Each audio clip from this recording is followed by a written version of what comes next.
Vocês têm ideia de que o meu primeiro intercâmbio da vida foi em 2014? E que isso já fazem 9 anos. Eu lembro que na época, quando eu pensava em intercâmbio, eu já tinha lá os meus 19 anos, quando eu comecei a planejar o meu primeiro intercâmbio, eu achava que eu já era velha demais, porque pra mim intercâmbio era só aquela coisa de fazer o ensino médio nos Estados Unidos, ser líder de torcida, andar de ônibus amarelo. Essa era a ideia que eu tinha, sabe? Tipo, ir pra Disney aos 15 anos e estudar. Eu não fazia noção das inúmeras possibilidades que existem para quem quer ser intercambista. Ai, o sol! Vamos tentar continuar assim, vamos tentar continuar, vai. Só não vim muito aqui na frente, vou tentar continuar aqui atrás. Eu lembro que quando eu comecei a pensar na possibilidade de fazer o intercâmbio, eu me barrava muito, assim, sabe? Era uma autossabotagem ferrada de não, isso não é pra mim, é muito caro, eu não vou conseguir, eu não tenho capacidade suficiente pra fazer isso e, assim, foi por pouco que eu não desisti. Mas aí depois do meu primeiro passo, de ter tido a coragem de ir atrás, me informar, entender como funciona, juntar os documentos, guardar o dinheiro que eu precisava, embarcar, eu vi que minha amiga, meus amigos, eu poderia aquilo e muito mais. Hoje, 9 anos depois dessa primeira aventura como intercambista, que foi durante o meu intercâmbio como au pair nos Estados Unidos, eu já vivi 10 experiências como intercambista. Já visitei 20 e tantos países e sei lá quantas cidades, já perdi as contas. Da menina que em 2014 embarcou pela primeira vez para fazer uma viagem internacional e já para ficar pelo menos um ano morando fora e mal conseguia se comunicar com a família americana porque não tinha nada de inglês, para mulher que hoje, 2023, acabou de se formar em um mestrado onde o curso era completamente em inglês e trabalha falando esse idioma e sendo compreendida, é um salto tão gigantesco. Isso é tão representativo pra mim. Muita coisa aconteceu na minha vida durante esses 9 anos, mas também muita coisa aconteceu no mercado do intercâmbio durante esse tempo todo. Nos últimos 2 anos, mais de 320 mil brasileiros embarcaram pro exterior por ano. Comparado a 2014, que era uma média de 210 mil intercambistas, isso é tipo, sei lá, 120 mil pessoas a mais? É um montão de gente embarcando todos os anos. O que é muito legal, porque mostra que mais pessoas querem fazer intercâmbio, mais pessoas se sentem confortáveis de sair da sua zona de conforto e viver algo novo. E eu realmente sempre falo, eu queria que todo mundo tivesse pelo menos uma experiência como intercambista. Mas aonde eu quero chegar com isso tudo? Eu quero falar um pouquinho sobre a realidade desse mercado e como a crise dos intercâmbios está rolando no momento. Quem essa crise está impactando e como está sendo isso tudo, principalmente nesse cenário pós-pandemia que a gente está vivendo. Naturalmente, o intercâmbio já possui vários desafios. Eu costumo dizer que o intercâmbio nada mais é do que a vida real e que por mais que a gente planeje cada pedacinho, muita coisa vai sair fora do planejado, porque a gente vai estar fazendo 1000 coisas pela primeira vez, vivendo a nossa vida de forma real e se colocando à prova de várias coisas diferentes que a gente não se sente confortável em um primeiro momento. Então, é natural a gente enfrentar vários desafios durante uma experiência de um intercâmbio. Assim como a gente conhece, descobre e vive momentos muito incríveis, é lógico. Mas, falando um pouco sobre essa parte mais desafiadora, uma das coisas que pode ser muito desafiadora desde 2014 é para intercâmbios, por exemplo, de longa duração, que precisa de uma acomodação mais permanente e não temporária. Quando você fecha um intercâmbio com uma agência, principalmente se ela é uma agência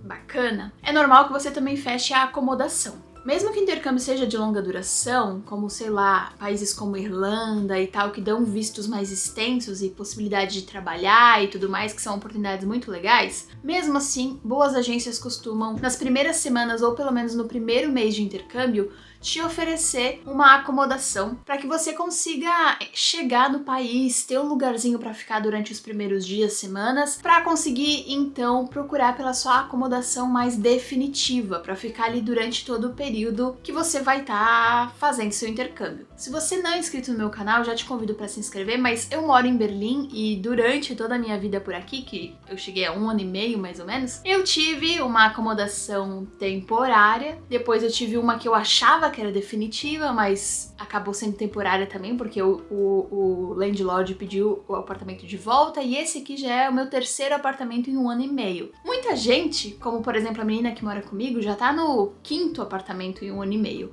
porque a crise de acomodação é real. Então esse é, sim, um dos primeiros desafios que eu queria pontuar aqui. E aproveitando que eu tava falando de agência anteriormente, queria deixar também que, eu não sei se você viu, mas eu publiquei lá no meu Instagram, @mialves, com 2 S no final, que a minha nova agência parceira é a Be Education. É uma agência liderada por mulheres, elas são incríveis, têm um trabalho lindo que eu venho acompanhando desde 2020. Inclusive, uma das sócias, a Vivi, foi guia durante meu intercâmbio lá para Montreal no ano passado e também será guia no meu intercâmbio para Londres em finalzinho de agosto desse ano, começo de setembro. Também é a Be Education que está promovendo esse intercâmbio em grupo comigo para Londres. Elas são maravilhosas, vendem intercâmbios para todos os destinos e agora sim são as minhas parceiras e elas são o meu contato direto quando eu quero tirar dúvidas sobre intercâmbio, indicar a melhor agência para vocês. Elas têm inclusive o selo Belta, que é algo que é muito importante para mim na hora de indicar um profissional e um serviço para vocês, como uma agência de intercâmbio.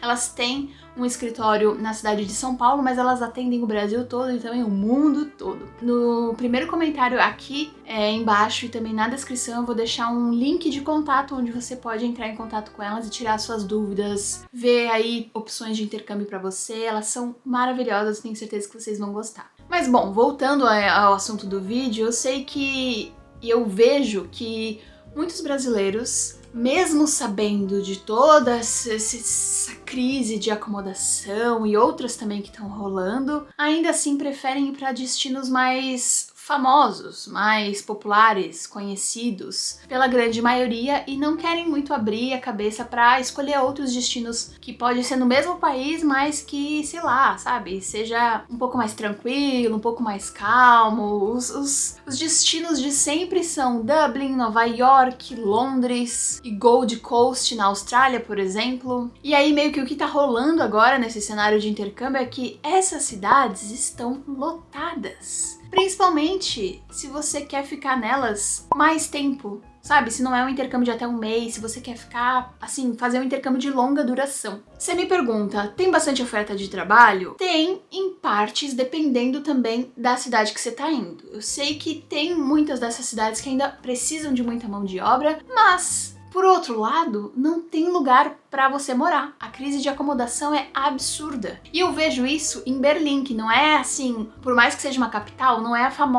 muito famosa, não é uma cidade assim que, putz, todo mundo pensa em fazer um intercâmbio. Vamos combinar. Mas Dublin, que sempre teve essa famosa crise de acomodação, hoje em dia tá meio que insustentável. O tanto de mensagem que eu recebo de pessoas que foram pra Dublin e não encontraram lugar pra ficar definitivamente, amigas minhas que estão lá, pessoas que inclusive não encontram trabalho na área, que tá bem complicado.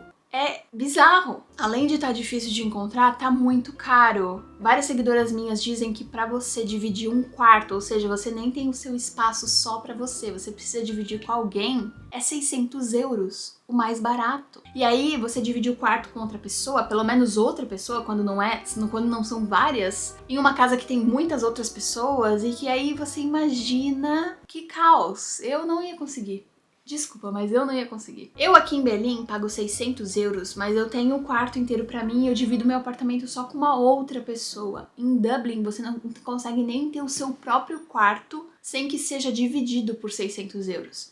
Se você quer um quarto só pra você, é tipo 800, 900 mil euros, mas o resto da casa você continua dividindo. E ainda se você quiser um apartamento só seu, putz, eu nem sei a quanto que vai chegar esse valor. Mas aí você me pergunta, putz, mas por que disso agora, Michelle? Como eu tava falando, nesse cenário pós-pandêmico, meio que muitas pessoas não viajaram durante um longo período. E agora que as fronteiras abriram, que tá tudo voltando à normalidade e que a pandemia, né, ela acabou, vem acabando, por mais que ainda esteja afetando algumas pessoas, não é nada comparado ao que ela já foi. Nem sei se é considerado mais pandemia, eu acredito que não. Então meio que as coisas elas estão voltando à normalidade. E já há algum tempo. mas mesmo assim, muita gente que não tava viajando naquele momento, naquele período bizarro que a gente tá vivendo, que tá viajando agora, meio que congestionou isso tudo, porque aí veio muito mais gente em um curto período de tempo. Entende? Tem muito mais demanda do que oferta, tanto de trabalho quanto de acomodação. E aí o que pior é que, como as pessoas que estão oferecendo apartamentos sabem que tem muita gente vindo e que a procura é muito grande, o que acontece? Eles aumentam os preços absurdamente. Além disso, também, de modo geral, tudo aumentou. Eu já mostrei aqui no canal outros vídeos mostrando a minha compra desse ano, que deu muito mais cara do que a compra que eu fiz quando eu cheguei em 2021. A energia, o preço da energia tá aumentando aqui na Europa, e não só aqui, mas eu acho que em todo lugar a inflação tá bem alta. E isso por muitas razões, por mais demanda dos consumidores pós-pandemia, por problemas geopolíticos, como por exemplo a guerra que tá rolando aqui na Europa, na Ucrânia, padrões climáticos muito instáveis, de inverno não serem tão rigorosos assim, e verões terem um calor absurdo, ou sabe assim, tá tudo muito trocado, e enfim, são muitas as razões. Mas pra eu não ficar aqui só falando da coisa ruim, e porque de forma alguma eu quero falar pra você não fazer intercâmbio, não é isso, eu justamente quero vir aqui te falar sobre uma solução, sobre como você pode tentar não passar por isso e pensar nisso na hora de escolher o seu próximo intercâmbio daqui pra frente. Busque por intercâmbios em cidades menores, porque lá você vai encontrar boa qualidade de vida, custo de vida bem mais baixo do que das cidades mais famosas, experiência mais autêntica com uma maior imersão cultural, provavelmente vai ter pessoas mais locais, você vai sentir a cultura um pouco mais forte. Também vai ter menos estudantes brasileiros, caso você, queira realmente focar ali no idioma e essa seja uma dos seus goals, dos seus objetivos. Pode ser uma boa ideia, por exemplo, você trocar Gold Coast na Austrália pela Sunshine Coast, ou também Dublin, na Irlanda, por Waterford. Trocar Londres, na Inglaterra, pela cidade de Leeds, Toronto, no Canadá, pela cidade de Calgary, Paris, na França, por Nice, que é linda e eu não vejo a hora de visitar, Barcelona, na Espanha, por Málaga. Essas só são algumas das opções, mas eu não tô falando que automaticamente, se você escolher para uma cidade menor, não vai ter desafios. Claro, eles podem acontecer, as coisas não caem do céu, mas pode ser que seja muito mais fácil de você conseguir uma acomodação, de que quando você encontra uma acomodação ela tenha um preço mais justo e que você consiga realmente deixar o seu intercâmbio mais barato. Também não quero dizer que não é pra você ir pra cidades grandes fazer seu intercâmbio, não é isso. Mas é que às vezes pensar um pouquinho fora da caixa pode te ajudar muito, não só na tua experiência em si, mas economicamente falando e também culturalmente falando. E eu não quero, assim, te desanimar de forma alguma, eu quero só te mostrar a realidade para que você, tenha esse pensamento um pouco mais fora da caixa e entenda que talvez esse momento não esteja fácil, mas também não é impossível e que pode ainda assim, mesmo que seja numa cidade diferente daquela, mais famosa e mais popular e tudo mais, seja muito legal e seja tão bom quanto. Eu vim pra Berlim, que assim, eu nunca imaginei vir morar pra cá e eu tô amando, não escolheria outra cidade. A minha primeira opção antes de vir pra cá era ir pra Inglaterra, era ir pra Escócia, pro UK, E eu tô amando morar aqui. Ninguém, absolutamente ninguém pode falar exatamente como que vai ser a sua experiência. Pode ser sim que você esteja fazendo um intercâmbio em uma dessas cidades mais maiores, populosas e populares e tudo mais, e esteja super ok e que bom. Mas o que eu vejo da grande maioria das pessoas e do mercado mesmo, porque como eu disse, eu já trabalho com isso há muitos anos, eu já fiz vários intercâmbios e eu tô nesse universo há muito tempo, é essa realidade toda que eu trouxe pra vocês, inclusive por estar morando aqui na Europa e tá vendo isso mais perto. Eu espero que esse vídeo tenha te ajudado a entender um pouco mais sobre esse cenário que a gente está vivendo hoje e também te ajudado a tentar pensar um pouquinho diferente e optar de repente por cidades menores, porque eu tenho certeza que pode ser tão legal quanto. Você pode visitar essas cidades maiores no seu período de férias, no final de semana, no momento que você quiser, mas às vezes mudar um pouquinho a rota pode ser algo muito legal e pode te trazer grandes surpresas. Se tu quiser fazer um intercâmbio agora em 2023 e em 2024, seja quando você quiser, entre entre em contato com a Bee Education, que vai estar aqui embaixo, na descrição e no primeiro comentário, que eu tenho certeza que elas vão te ajudar. Elas oferecem intercâmbios para todas essas cidades menores também, para as maiores também. Mas já que o vídeo é um pouquinho mais sobre isso, né, te falando um pouco mais sobre dar uma olhadinha com carinho para esses outros lugares, fica aqui a minha indicação. Se você chegou até esse momento do vídeo, comenta um aviãozinho para eu saber que você chegou. Se você gosta de vídeos sobre intercâmbio, tem muitos outros aqui no canal. Não esquece de se inscrever e a gente se vê no próximo vídeo. Um beijo e tchau!